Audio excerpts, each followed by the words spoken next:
Los próximos minutos me gustaría compartir con vosotros un mensaje que he titulado El secreto de la vid. El secreto de la vid. Tal día como hoy, hace aproximadamente unos 2000 años, pensaban que Jesús había sido enterrado. Pero Jesús no había sido enterrado, había sido sembrado. Parecía que estaba muerto, pero estaba siendo promocionado por Dios. Ese Jesús que parecía que su vida había terminado, en realidad estaba a punto de demostrar al cielo, al infierno y al universo entero de que su muerte solo era el principio de la verdadera revolución. Y quizá algunos de los que estáis aquí os sentís exactamente igual. Pensáis que habéis sido enterrados, pero no estáis enterrados, estáis sembrados. Parece que habéis muerto, pero en realidad estáis a punto de dar una gran cosecha. ¿Está bien? Entonces vamos a orar al Señor. Y si alguien puede ayudarme con el piano o con la música, está bien, porque me gustaría que pudiésemos profundizar en esta palabra, que va a traer mucho ánimo y consuelo a los que sienten que ya todo se terminó, pero en realidad está empezando. Señor, estamos listos para recibir tu palabra. En este domingo de resurrección, donde recordamos que aquel día que parecía que todo había terminado, solo estaba por empezar. Jesús, tú no fuiste enterrado, tú fuiste sembrado. No moriste, sino que fuiste promocionado por el Padre para dar una gran cosecha. Y esa gran cosecha está hoy aquí presente. Es tu iglesia. Todos los hijos e hijas que han formado parte de esta familia, gracias a lo que hiciste en la cruz. Estamos listos para escuchar tu palabra.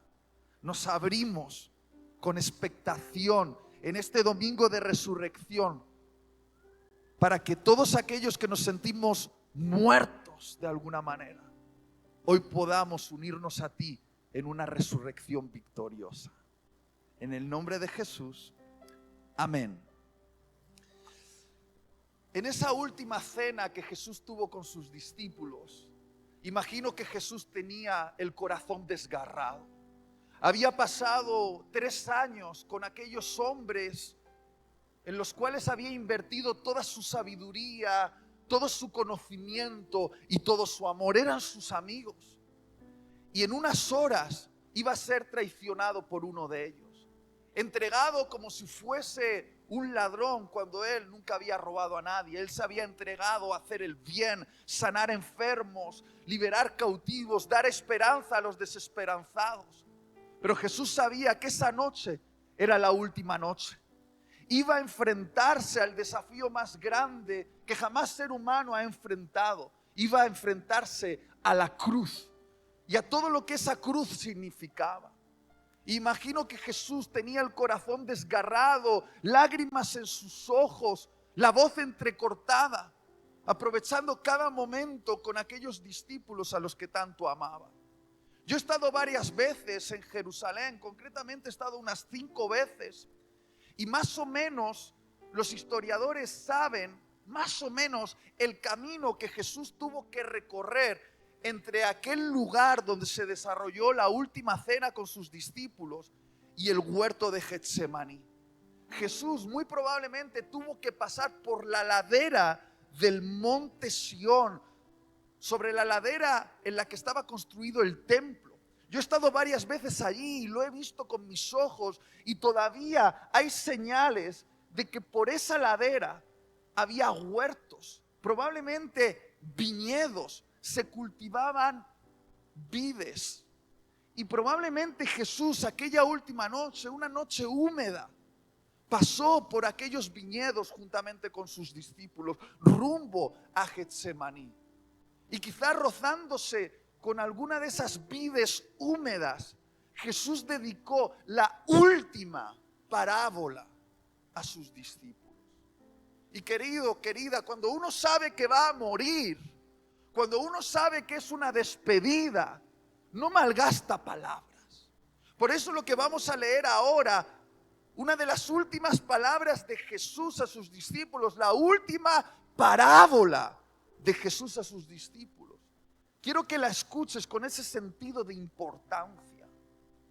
Jesús miró a aquellos discípulos que sabía que ahora les iba a tocar sufrir persecución,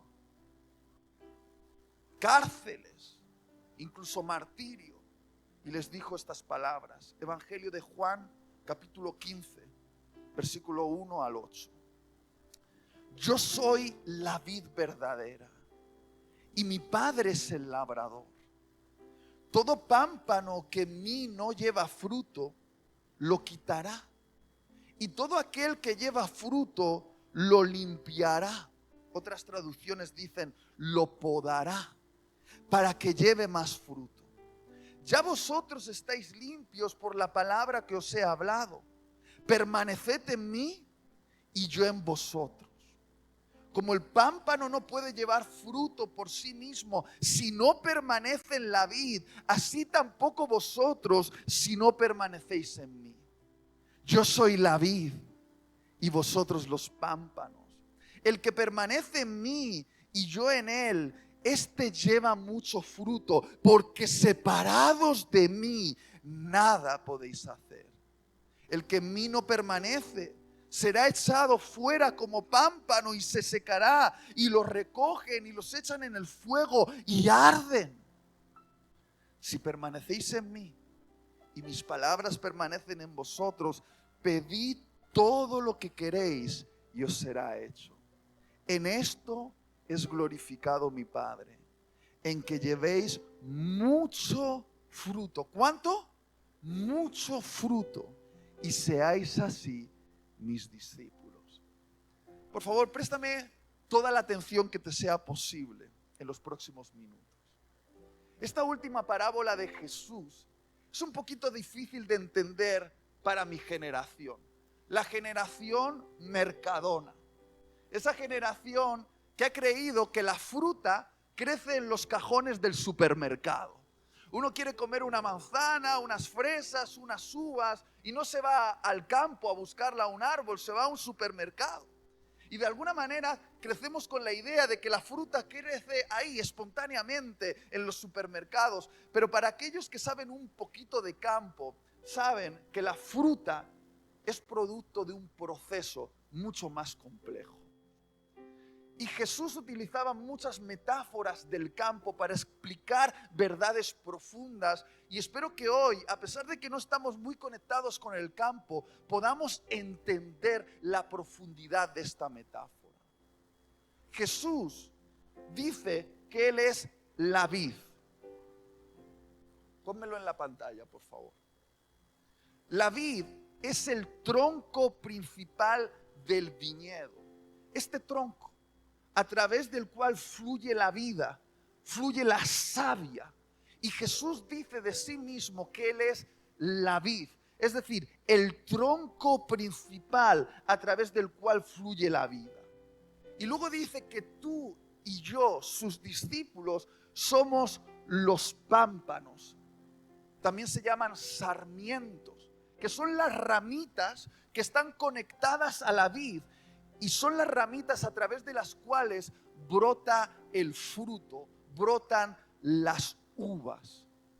Y esta conexión entre los pámpanos y la vid tiene un propósito, el propósito de dar fruto para el labrador. Ese labrador, según Jesús, es el Padre Celestial. El Padre Celestial es el labrador de la vid, y parece ser que este labrador tiene una obsesión. Hay algo que este labrador desea, y es que la vid dé mucho fruto.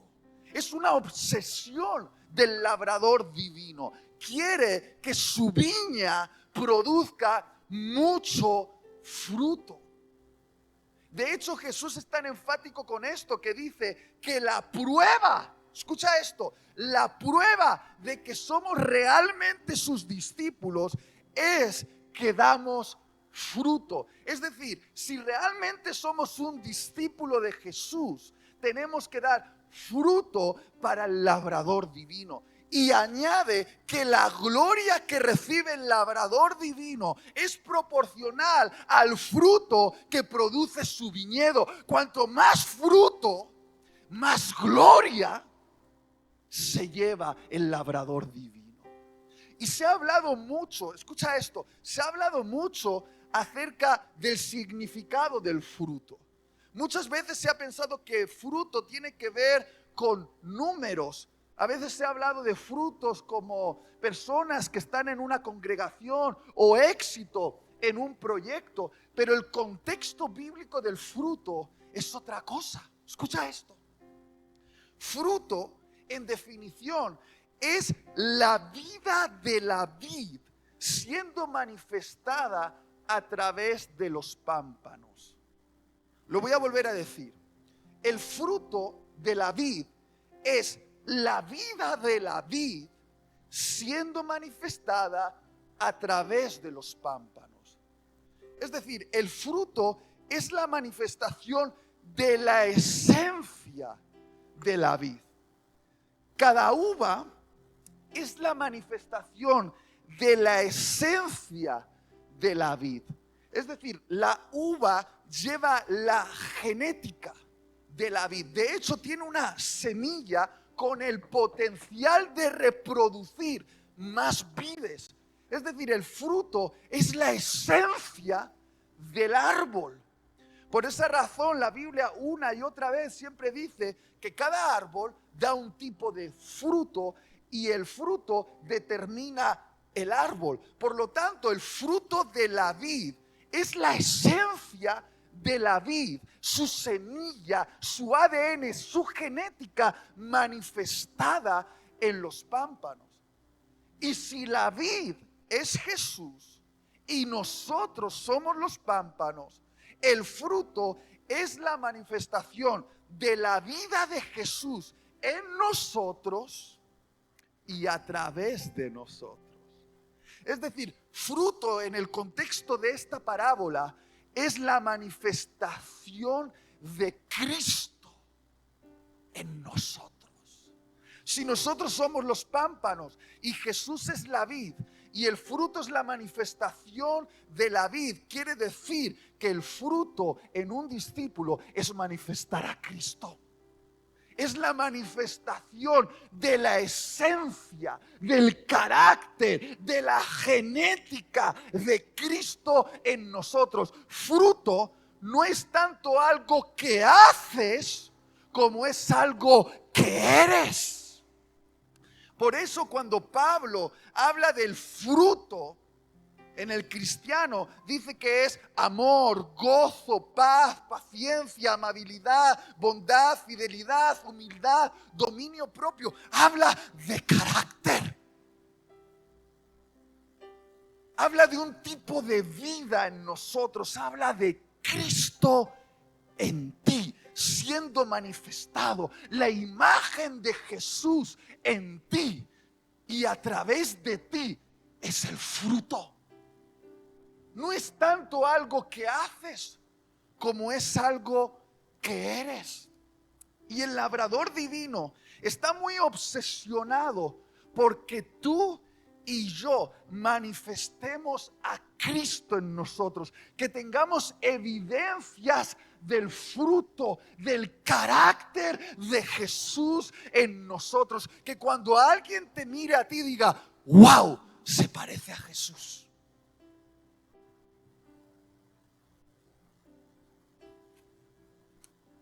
De hecho, uno podría preguntarse, ¿por qué es tan importante para el labrador divino que tú y yo demos fruto? Porque parece ser que el labrador divino tiene hambre. Hay un momento muy particular en los evangelios, difícil de entender, es uno de esos momentos incluso polémicos, tabú, escandalosos. donde vemos a Jesús haciendo algo que no acostumbraba a hacer. Generalmente Él era un hombre que bendecía, pero hubo un momento donde Él maldijo. Dice el Evangelio que Jesús tenía hambre. Y parece ser que a Jesús le encantaban los higos. Sí, era un apasionado de los higos. Y un día, pasando por Jerusalén, vio una higuera que tenía muchas hojas. Y si tenía muchas hojas, era una señal de que era tiempo de fructificación, de dar fruto. Y entonces Jesús, hambriento, se acerca a esa higuera en busca de fruto y se da cuenta de que esa higuera tiene hojas, pero no tiene fruto. Y entonces Jesús hace algo raro, algo extraño, algo que no le vemos hacer en otro momento del Evangelio. Maldice la higuera y dice: te maldigo. Y horas después, cuando los discípulos pasan por ahí, ven esa higuera seca, la ven muerta. Y mira, yo quiero dejar esto para tu reflexión, pero yo me he preguntado tantas veces por qué Jesús maldice esa higuera. Y la evidencia, lo más obvio es que la maldice porque tenía hojas, pero no tenía fruto. Es decir, aparentaba algo, pero no tenía virtud. Era hipócrita. Tenía una apariencia, pero no tenía una esencia. Aparentaba algo, pero no lo producía. Hojas sin fruto. Y mira, Jesús hay muchas cosas que puede tolerar, pero hay algo que no tolera, y es la hipocresía en los pámpanos. Un pámpano que aparenta ser, pero no es.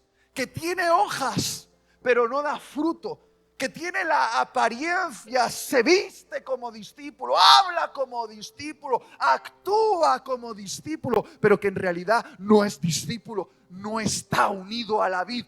Parece cristiano, pero no es cristiano. Y es duro esto. Pero en la parábola Jesús nos dice algo muy fuerte del labrador divino. Y no me gusta predicar esto, pero yo no soy un coach motivacional que quiere que salgas animado de la reunión. Soy un predicador de la palabra. Y como predicador de la palabra tengo que predicar aquello que me hace sentir cómodo y aquello que me incomoda. Y dice que cuando el labrador divino ve un pámpano que no da fruto, es decir, un pámpano que aparenta ser, pero no es, le mete la tijera, lo arranca y lo echa al fuego. Y no hay que ser un experto en teología para saber lo que significa eso. Está diciendo que aquellos que aparentan ser, pero no son, que tienen hojas, pero no fruto, que están viviendo una vida de apariencia, pero sin virtud, el labrador divino les va a meter la tijera y los va a arrancar y los va a echar al fuego. Y el fuego en la simbología bíblica siempre representa el infierno. Es fuerte. Y yo no querría decir esto, pero la verdad aquí entre nosotros es que hay preciosos pámpanos, pero lo que evidencia si somos o no somos es el fruto. Y puede ser que alguno aquí tenga la apariencia, pero no la esencia.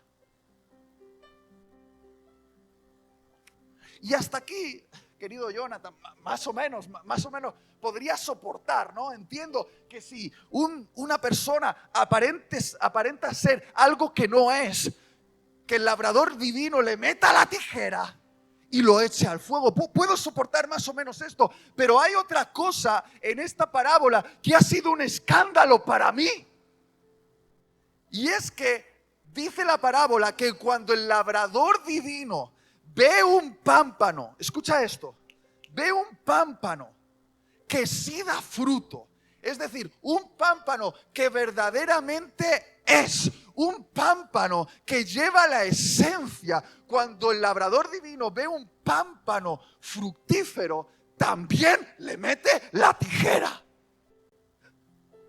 Le mete la tijera y lo poda para que dé más fruto. Y yo durante muchos años le he dicho a Dios, Dios, yo entiendo que a los pámpanos que aparentan ser pero no son, tú les metas la tijera, pero los pámpanos que realmente son, que llevan la esencia, que ya están dando fruto, déjalos tranquilos. Déjalos tranquilos. Es que es muy interesante porque la misma tijera, escucha esto, la misma tijera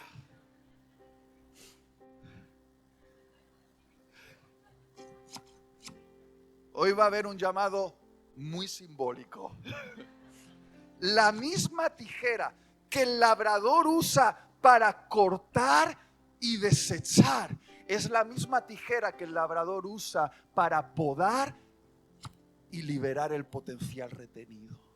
Escucha, la misma tijera que el labrador usa para desechar los pámpanos falsos es la misma tijera que el labrador usa para podar los pámpanos verdaderos. Es la misma tijera, no una tijera diferente, la misma tijera que el labrador usa para cortar y desechar, la usa para podar y extraer el potencial retenido. Y eso es duro de entender para nosotros porque se nos ha metido la idea de que si somos hijos de Dios, no vamos a ser cortados. Que nada malo nos va a pasar porque, oye, nosotros somos del equipo bueno. Y cuando uno empieza a experimentar cierto quebranto en su vida, cuando la tijera afilada de las circunstancias llega a nuestra vida, empezamos a sentirnos tocados en nuestra identidad. Si nosotros somos, ¿por qué nos pasan cosas malas? Pero déjame decirte algo, el asesino y el cirujano tienen en la mano una cuchilla. La cuestión no es la cuchilla, es la intención. El asesino te va a abrir para matarte, el cirujano te va a abrir para sanarte. No es la cuchilla, es la intención. Lo que hace la diferencia es la intención. Por esa razón, los cristianos, los discípulos, podemos padecer los mismos cortes que los incrédulos, los que están fuera de Cristo, pero la intención de Dios a través de esos cortes es diferente. Es para producir algo diferente, es para promocionarte, es para liberar todo el potencial que está retenido en ti. Ahora seamos claros, ¿duele ser atravesado? Duele. Duele. Duele cuando las tijeras del labrador vienen y cortan. Duele. Pero la intención del labrador es diferente. Yo aprendí esto un día gracias a mi suegro, el papá de mi esposa. El papá de mi esposa es un hombre de campo, yo no. Él creció en un pueblito de Burgos, acostumbrado a tener huerta, árboles frutales. Y mi suegro, que ahora vive en Bilbao, en una casita donde tienen los vecinos jardines, donde han puesto piscinas, o han puesto hamacas o comedores, ¿sabéis lo que tiene mi suegro en el jardín? Un huerto. Porque es un hombre de campo, porque le gustan las plantas, los árboles frutales. Y entre todos esos árboles frutales hay uno que siempre fue el mejor, el limonero de mi suegro. Yo no sé si tú has tomado una limonada fresquita en verano, pero los limones del limonero de mi suegro eran impresionantes. Limones jugosos, gorditos, de esto que tienen un sabor como amarguito y dulcecito, una maravilla. ¿qué limonadas nos hace mi suegra con los limones de mi suegro? Y todos hemos amado ese limonero porque nos ha refrescado en verano.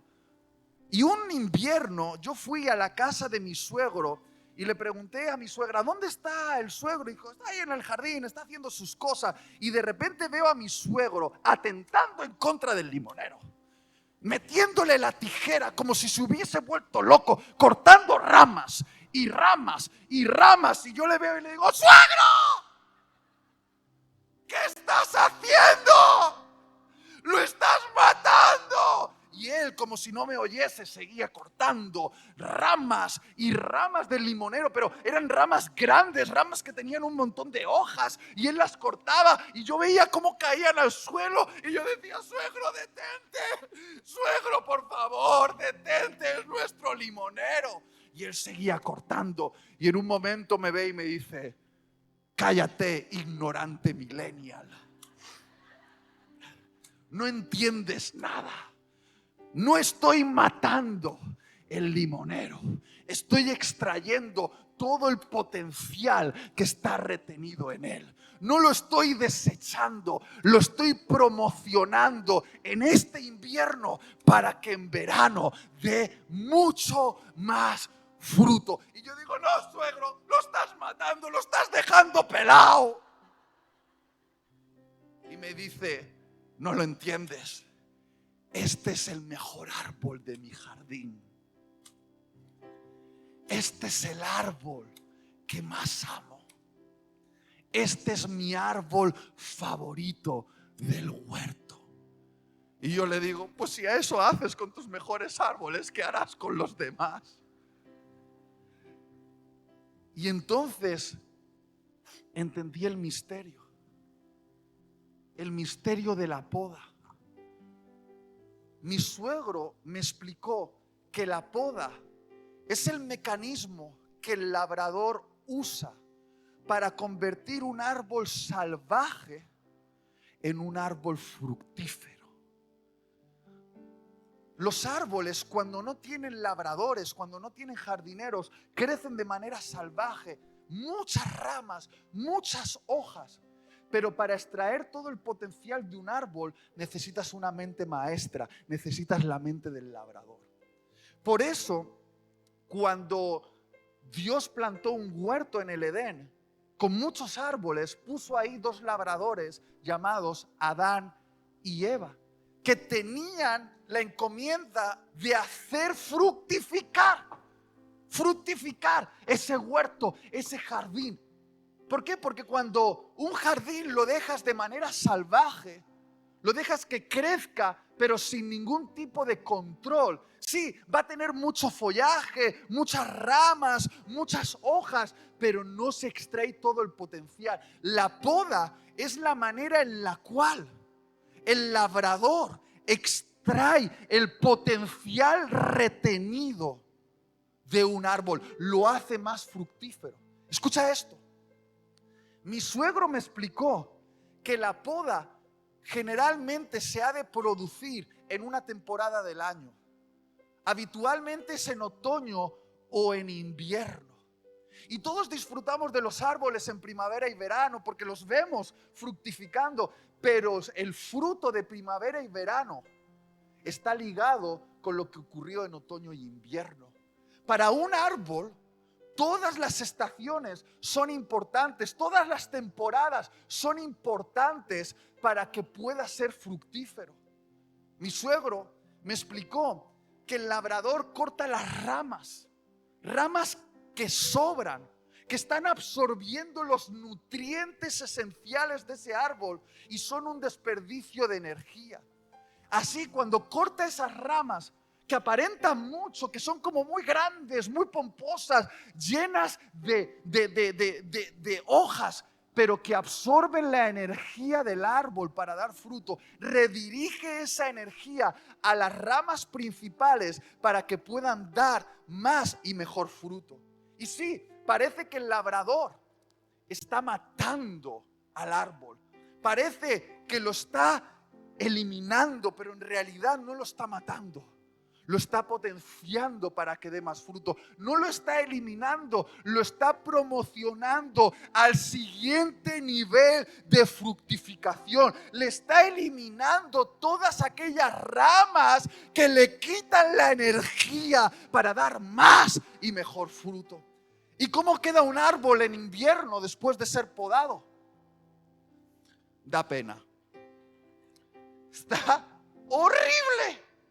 Horrible. Parece que el labrador ha atentado en contra de ese árbol. Pero queridos, queridas, en ese invierno donde parece que el labrador ha atentado en contra de ese árbol, ahora el árbol, con menos ramas que mantener, va a poder dedicar su energía a profundizar más y más sus raíces al subsuelo, a las capas más profundas de la tierra, en busca de manantiales y minerales que todavía no ha alcanzado. Va a echar raíces más profundas porque ya no va a tener que mantener ramas arriba, sino que se va a dedicar a profundizar abajo, en eso que no se ve, en las raíces, para que cuando llegue la primavera y los pájaros empiecen a cantar anunciando que hay un cambio de temporada, esas raíces profundas puedan absorber más nutrientes, llevarlos a las ramas y así en verano dar más y mejor fruto para el labrador. Y tengo una noticia para todos vosotros y vosotras, árboles en el jardín de Dios. Pámpanos en la vid. Todo discípulo que esté produciendo fruto será podado por Dios para que dé más fruto. Te lo voy a volver a decir. Todo discípulo que esté dando fruto será podado por Dios para que dé más fruto. Sé que no te va a gustar esto que vas a escuchar, pero Dios te va a permitir experimentar inviernos en tu vida. Temporadas frías y oscuras. Yo sé que a todos nos gusta disfrutar de las grandes temporadas de la primavera y verano, donde todo parece que va bien en nuestra vida espiritual. Oramos y parece que Dios está al otro lado de nuestra oración. Sentimos su presencia, todo va bien. Pero queridos, queridas, para que un discípulo llegue a ser lo que el labrador divino quiere que sea, también es necesario temporadas de otoño y de invierno. En esas temporadas frías, oscuras, donde parece que Dios no está, donde no sentimos su presencia y nos preguntamos, ¿por qué? ¿Por qué me está pasando esto? Esa temporada es importante para que llegues a ser lo que Dios quiere que seas. Y sí, el labrador divino arrancará de ti cosas que amas, cosas que creías que formaban parte de tu identidad, pero que el labrador divino sabe que sobran, que están absorbiendo tu potencial para ser discípulo, que son un desperdicio de la energía. Y cuando el labrador divino corte en tu vida, corte una relación, corte un trabajo, corte algo en la salud, corte. Parecerá que te está matando. Pero querido árbol en el jardín de Dios, el labrador divino no te está matando, te está podando. Está extrayendo de ti todo el potencial que está retenido para dar fruto. No te está desechando, te está promocionando al siguiente nivel para que después de este invierno, cuando llegue tu primavera, puedas dar más y mejor fruto. Y sí, algunos aquí os veis horribles. Parece que lleváis una temporada durmiendo fatal, con crisis, con drama, con problemas. Pero es el momento en el cual estáis echando vuestras raíces más profundas. Ya no vivís de apariencias, sino que lo que os mantiene firmes a pesar de la tormenta es que habéis decidido echar raíces profundas en vuestra fe. Aunque no estáis sintiendo a Dios, aunque no entendéis a Dios, seguís creyendo que Dios es bueno. Y seguís profundizando vuestras raíces de fe y fidelidad en ese Dios que no siempre es fácil de entender. Y sí, sé que muchos sinvergüenzas que están aquí, pámpanos que juzgan a otros pámpanos cuando los ven horribles. Porque así somos los pámpanos entre nosotros, nos juzgamos. Y cuando uno ve a otro pámpano que está siendo cortado, dice, algo habrá hecho. Se lo merecerá. Quizá Dios lo está castigando por algo. Ay, pámpano ignorante. La verdad es que Dios no lo está castigando. Dios lo está podando. Dios no lo está desechando. Lo está promocionando al siguiente nivel. Está liberando todo el potencial retenido. Así somos los ignorantes. Cuando vemos a otro discípulo siendo tratado por Dios, creemos que es un castigo cuando en realidad puede ser una promoción. Al mirar aquellas 3 cruces en el Gólgota, los que no veían la profundidad podrían pensar que eran 3 hombres siendo castigados.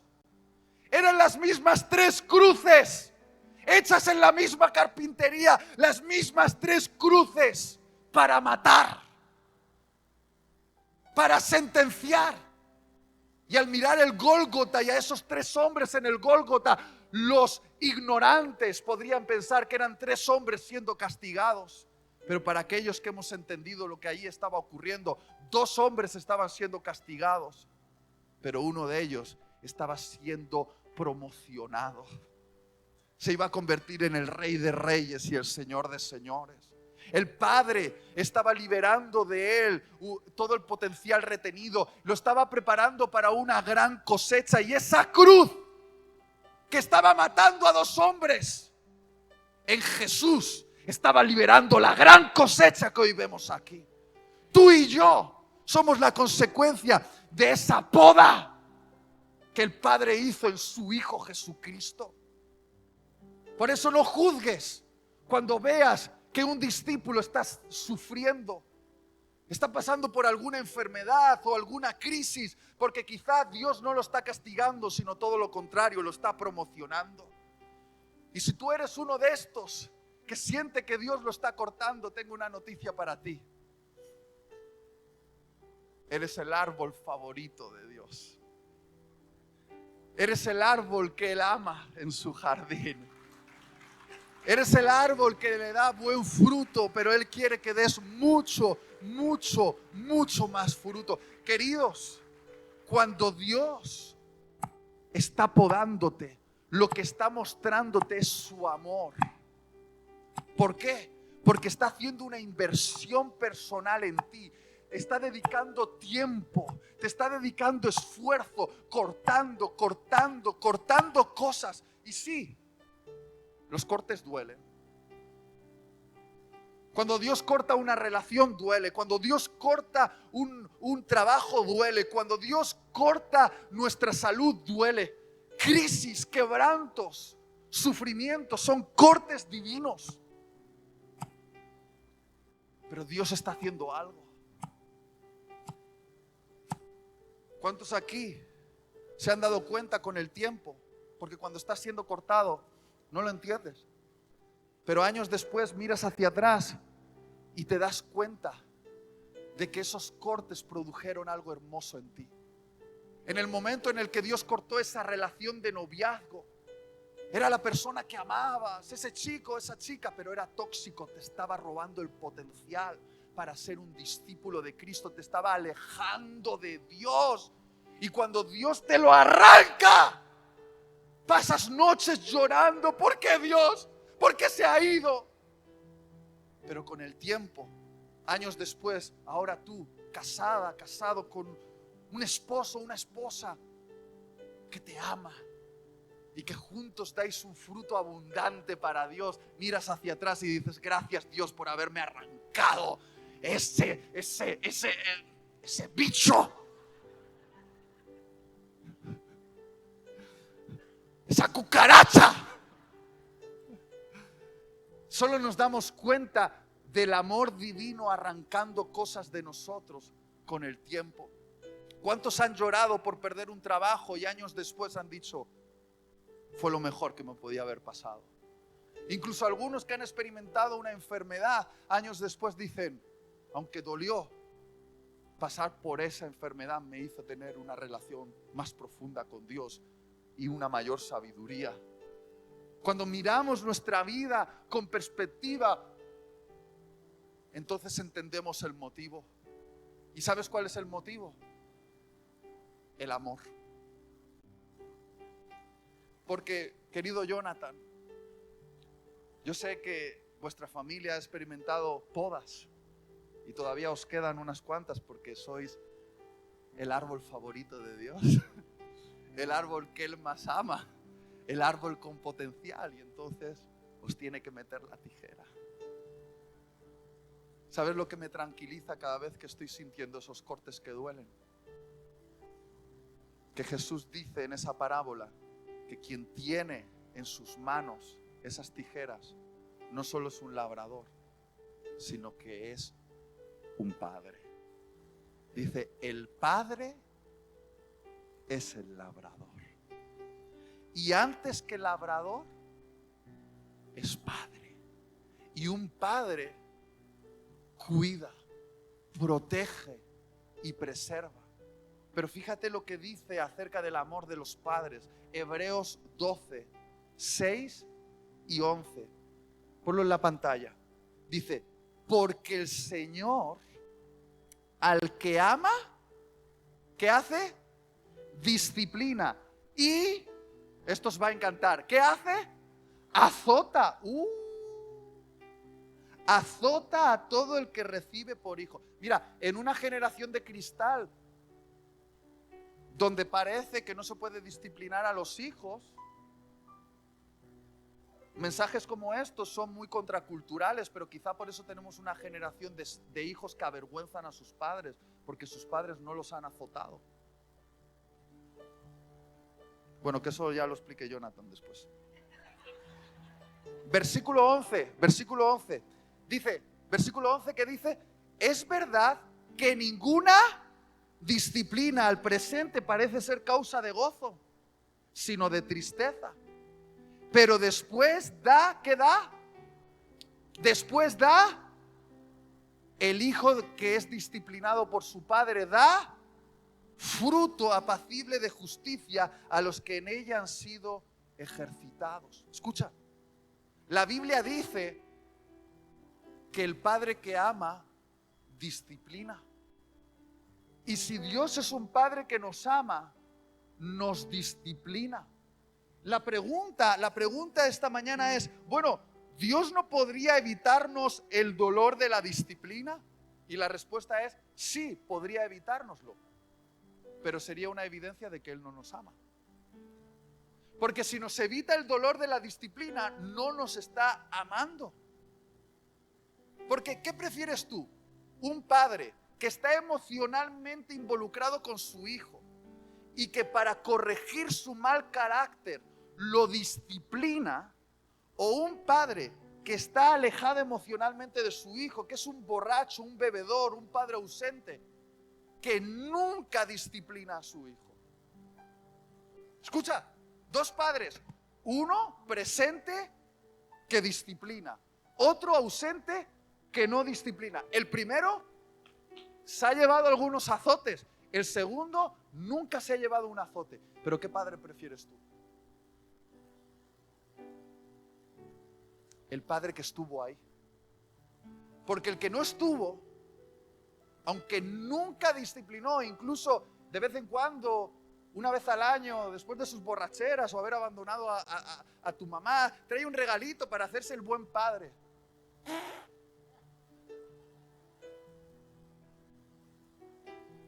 El verdadero padre es el que dice a su hijo, no, eso no está bien. El verdadero padre que ama es el que poda el mal carácter para que su hijo pueda florecer un buen carácter. Y sí, es un padre que a veces no es entendido por su hijo y ¿Cuántos han tenido hijos adolescentes que después de ser disciplinados dicen, te odio, papá, te odio? Pero años después, como yo, cuando ahora yo soy padre, digo, cuánta razón tenía mi viejito. Cuánta razón tenía mi viejita. Entendemos cuando somos maduros lo que cuando somos inmaduros no entendemos. Y algunos no entienden la disciplina de Dios porque son inmaduros. Pero cuando crezcas, te darás cuenta de que la disciplina de Dios fue por amor, fue para hacerte un mejor hijo, una mejor hija, que no trajese vergüenza a la familia de Dios, sino que trajese honra a la familia de Dios. ¿Cuántos me están entendiendo esta mañana? Entonces, si papá te está disciplinando, si papá te ha cortado el iPad, los videojuegos, los dibujitos, y tú tienes una pataleta, ¡ay, ay, ay, ay, ay, ay, ay! Tranquilo, tranquila, papá te ama. Y sabe que mucha tele te va a dejar la cabecita como un pajarito. Sabe que mucho de eso en tu vida, que igual no es tele o videojuegos o iPad, ahora son cosas de adultos, te está robando el potencial para ser lo que puedes llegar a ser. Y haces una pataleta, ¿por qué me has quitado esto? Pero papá te dice, ya lo entenderás. Y como dice toda madre, esto me va a doler más a mí que a ti. Ah, pues a mí me duele. No, me está doliendo más a mí que a ti. Ya estoy llegando al final. Pero algunos esta mañana podrían preguntarse, Itiel, ¿y cómo de severa puede ser la poda? Pues queridos, cuanto mayor potencial ve el labrador en ti, más intensa será la poda. Cuanto mayor potencial ve el labrador en ti, más intensa será la poda. Por eso, todos los hombres y mujeres de Dios en la Biblia que dieron mucho fruto, pasaron por mucha poda. Por ejemplo, José fue podado durante 16 años en aquella cárcel injusta, donde terminó a causa de la traición de sus hermanos. Moisés fue podado durante 40 años en aquel desierto, cuidando las ovejas de su suegro Jetro, pareciendo que su vida había terminado. David fue podado durante más de 10 años, yendo de cueva en cueva, escondiéndose de un rey loco llamado Saúl, que lo quería matar, acusándolo injustamente. Job fue podado por Dios durante más de un año, padeciendo una sarna, una enfermedad que no tenía sentido. Pero queridos, queridas, todos los que hemos leído la historia sabemos que después de esas podas llegó la fructificación. José se convirtió en el segundo hombre más poderoso del imperio de Egipto y administró los graneros de Medio Oriente, salvando vidas de millones de personas de la hambruna. Moisés se convirtió en un hombre humilde, capaz de liderar a más de 1 millón de personas a través del desierto rumbo a la tierra prometida. David se convirtió en un rey que pudo gobernar con valores, con el corazón de Dios a un pueblo difícil de gobernar. Y Job, después de esa enfermedad, sí, recibió 7 veces más de lo que tenía al principio, pero sobre todo tuvo una revelación, vio a Dios y se convirtió en el ejemplo y la esperanza para todos los que están sufriendo en todas las generaciones. Y si Dios te está podando y si tu poda es severa, tengo una noticia para ti. Es porque vas a dar mucho fruto. Dios ve el potencial. Y quizá algunos de los que estáis aquí os preguntáis, bueno, ¿y qué tengo que hacer yo? Mira, Jonathan, he estudiado este texto que os he leído durante mucho tiempo y me he dado cuenta de que el texto no se basa en dar fruto, se basa en permanecer. La palabra que más se repite en el Evangelio de Juan capítulo 15, en esta parábola que hemos leído, es la palabra permanecer. Se repite 11 veces Dice, permaneced en mí y yo en vosotros. El pámpano no puede llevar fruto por sí mismo si no permanece en la vid. Así tampoco vosotros si no permanecéis en mí. El que permanece en mí y yo en él, este lleva mucho fruto. El que en mí no permanece será echado fuera como pámpano. Si permanecéis en mí y mis palabras permanecen en vosotros. Permanecer, permanecer, permanecer y permanecer. Porque no puede ser un mandamiento dar fruto. ¿Por qué? Porque nadie puede provocar fruto de Cristo por plena voluntad. Yo no sé tú, Jonathan, pero cuando yo quiero ser más fructífero, tener un carácter mejor de Cristo, un carácter de Cristo en mí, no me sirve decir, vamos Itiel, ten el carácter de Cristo, me voy a esforzar en tener el carácter de Cristo. Cuanto más lo intento hacer con mi propia voluntad y mis fuerzas, peor fruto doy. Porque el fruto no es por fuerza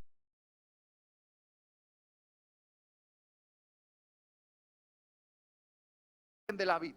El pámpano que permanece en la vid no se tiene que esforzar para dar fruto, lo da porque la vida de la vid fluye hacia el pámpano y naturalmente da fruto. Nuestro llamado no es dar fruto, nuestro llamado es permanecer.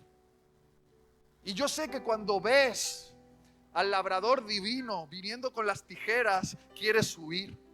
Hay muchos escapistas que cuando las cosas se ponen difíciles, huyen de Dios y se ofenden con Dios y dicen, Dios, no te entiendo, y se van, huyen. Pero queridos, queridas, el llamado es a permanecer. Permanezco. Estoy en la vid, no me muevo, me quedo. No estoy entendiendo lo que pasa, no lo estoy entendiendo, pero creo que el labrador divino sabe lo que hace. Porque sé que el labrador divino es bueno y puedo confiar en él. No lo entiendo, no lo estoy entendiendo. Me dan ganas de huir, de escaparme, pero permanezco. Me quedo en la iglesia, me quedo en el matrimonio, me quedo en la crisis, me quedo. Sé que no es mi destino final, pero permanezco. Un discípulo que anda huyendo cuando las cosas se ponen difíciles no da fruto. No huyas de la presencia de Dios, permanece en ella. Permanece en ella. Jesús, en aquella cruz que hoy celebramos, permaneció, aunque podría haber huido. Jesús, cuando estaba clavado en aquella cruz, ¿tú crees que lo que le mantuvo en aquella cruz fueron los clavos? Clavos no podían mantener en aquella cruz al creador de los clavos, al creador del universo. Un madero no podía mantenerlo ahí. Si él hubiese querido, con una sola palabra de su boca hubiese aniquilado a todos sus enemigos. Pero ¿sabes lo que hizo Jesús cuando el Padre lo estaba podando en aquella cruz? Cuando incluso gritó, Elohim, Elohim, lama sabactani, que traducido es, Dios mío, ¿por qué me has desamparado? En aquel momento donde tu pecado y mi pecado estaban en Jesús y el Dios Santo derramó toda su ira sobre su Hijo. Ese Hijo que ahora por primera vez en toda la eternidad no sentía el amor de su Padre, sino la ira de su Padre. Podría haber huido, pero permaneció. Y un soldado romano se acercó a él con una esponja, con un líquido que era anestesiante, hiel y vinagre, que se la daban a los presos en la cruz, a los torturados, para que sufriesen menos. ¿Y sabes lo que hizo Jesús? no se anestesió. Rechazó tomar esa anestesia y entendió que debía padecer todo el dolor que esa cruz implicaba. Y si tú y yo estamos unidos a la vid, y si la vid tuvo que pasar por la cruz, nosotros también. Y no vamos a huir. Y cuando nos ofrezca este mundo anestesias en forma de drogas, alcohol, compras, videojuegos, sexo, series de Netflix, distracciones,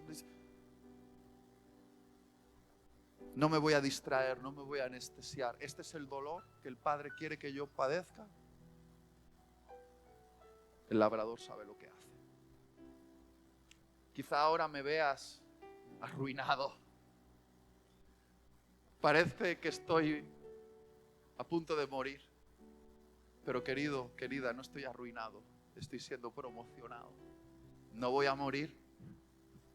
Ya están empezando a sonar los cantos de los primeros pájaros que anuncian que mi invierno termina y que comienza mi primavera. Y ay, verás el fruto de Cristo en mí que voy a dar. Y no para sentirme mejor que tú, sino para que mi papá, el labrador divino, se sienta orgulloso de mí y pueda alimentarle con fruto de Cristo. Y Él se lleve la gloria, se lleve la gloria, se lleve la gloria.